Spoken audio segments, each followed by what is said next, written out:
Ang alam po ng lahat, nagbebenta po kami ng droga. Opo, totoo po yun.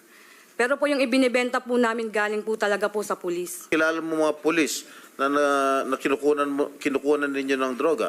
Po sa amin ng droga. Kilala mo? Opo. Sino? Si Sir Allen Kadag po. Who?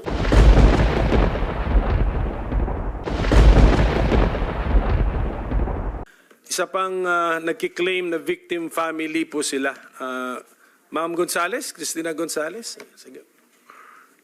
Sige po, bigyan ko kayo ng mga 5 minuto, more or less. Apa. Magandang umaga po sa lahat. You can remove your face mask. Ako po si Cristina Gonzales po, asawa ni Joselito Gonzales ng taga Antipolo po. Tulad po nung sinabi nila, ang alam po ng lahat, nagbebenta po kami ng droga. Opo, totoo po yun. Pero po yung ibinibenta po namin galing po talaga po sa pulis.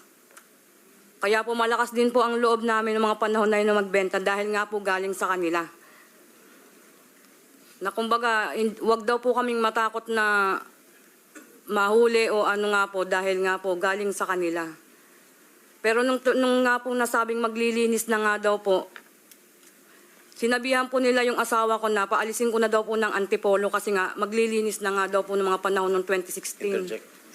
Pero hindi po umalis yung asawa ko. Dahil ang sabi niya po, baka daw po lumamig lang, hindi naman po siya para galawin. Pero yun nga po, July 5, kinuha na lang po siya sa bahay. Sabi nga po, maglilipat bahay lang. Pero hindi na po nakauwi yun. Nabalitaan ko na lang nga po, ganun, nasa morgue na nga daw po.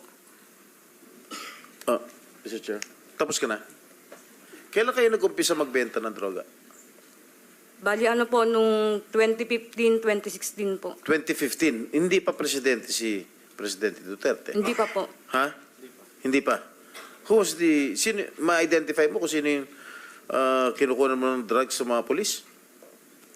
Yung nagbibigay po sa amin ng droga. Kilala mo? Opo. Sino? Si Sir Allen Kadag po. Who?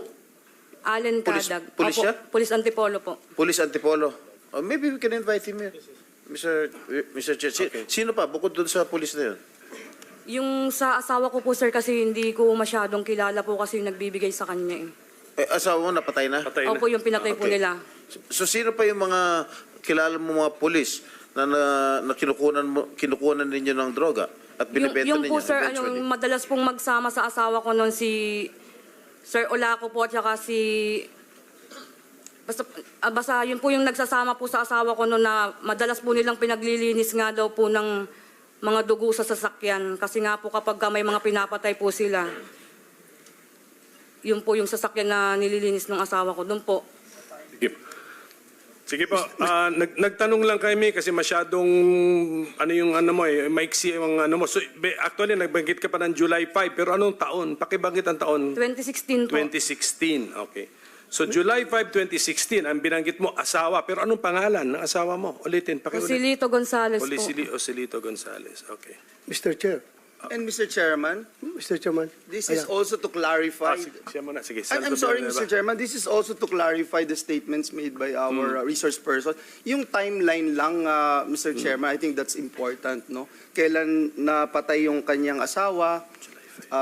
Kailan po yung hanggang kailan po siya nagbebenta ng droga na binibigay ng pulis? Siguro yun. Sige, ma'am. importante Fill in the malaman. blanks natin, ma'am. Ang tanong ni Santo Villanueva, kailan kayo nag-umpisa ng nagbenta ng droga dahil sinusuplayan kayo ng polis? Umpisa at saka dulo, yung huli. Sige po, Mike. 2015 po hanggang 2016 nga po ng June. Kasi po July, tigil na po talaga yung asawa ko. 2015, anong month? March po yun. March. Okay, sige po. Okay. Thank you. At least medyo na... yes, Senator Bato. Yes, para lang pang-fill up lang ng ano. Thank you, Mr. Chair. Nag-attempt ka ba na i-report sa otoridad yung polis na nagbibenta ng droga at nagtakot sa asawa mo? Ano na nga po kami, nagsampa na po kami ng kaso sa kanila. Kailan?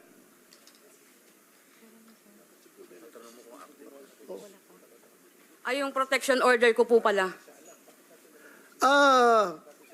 Yung pulis na yun, na sinasabi, anong pangalan nun? Yung nagbibigay po sa amin? Yes.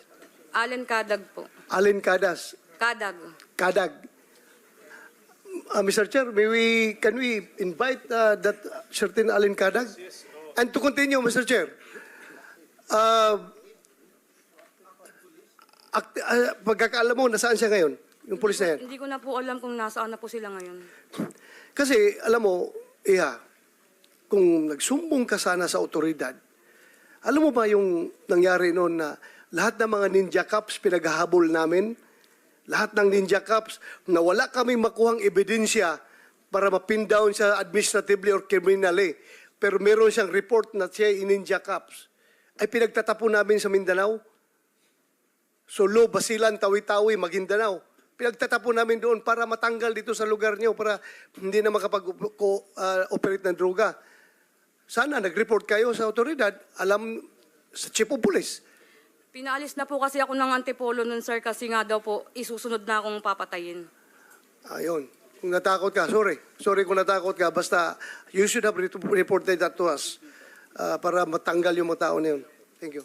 Mr. Chair. Ma'am, tinatanong ka lang namin kasi para lang may added details kami. Pero actually, ang aking request siguro, since si Attorney Shaldiokno, I think, parang dinidevote mo na rin naman sarili mo sa pagtulong sa mga ganitong klaseng victims eh. Pwede bang pakitulungan kami, gawa ng affidavit si Ma'am Gonzales para nandun na lahat, orderly yung kanyang kwento. Pwede ba yan, Attorney Jock? Ang alam ko po, Your Honor, ay patulungan may niyo kami. abogado po siya.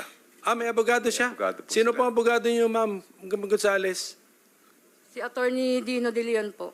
Andito ba siya ngayon? Wala po. So, yeah, sige, makiusap na lang po tayo sa kanya. Gawang kayo ng affidavit para at least alam na namin yung basic mo na kwento. Pero kung mga detalye, nandun din po. Mr. Chair. So with the permission of Senator Padilla, ladies first muna tayo. Sige, Senator Ontiveros. Salamat kayo, Mr. Chair. Shukran, Senator Robin. Isa dagdag na detalye, Ms. Cristina. Sino naman po yung pulis na may-ari ng kotse na nililinis nyo para malinis yung dugo?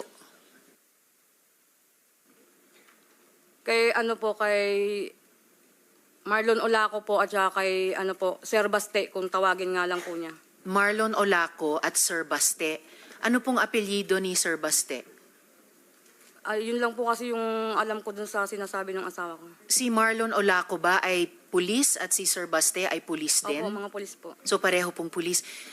Mr. Chair, kung pwede lang quickly matanong yung PNP resource persons natin kung yung Marlon Olaco at yung Sir Baste, kung kilala nila, ay nasa active service pa. Kung sino pong pwedeng matanong sa PNP?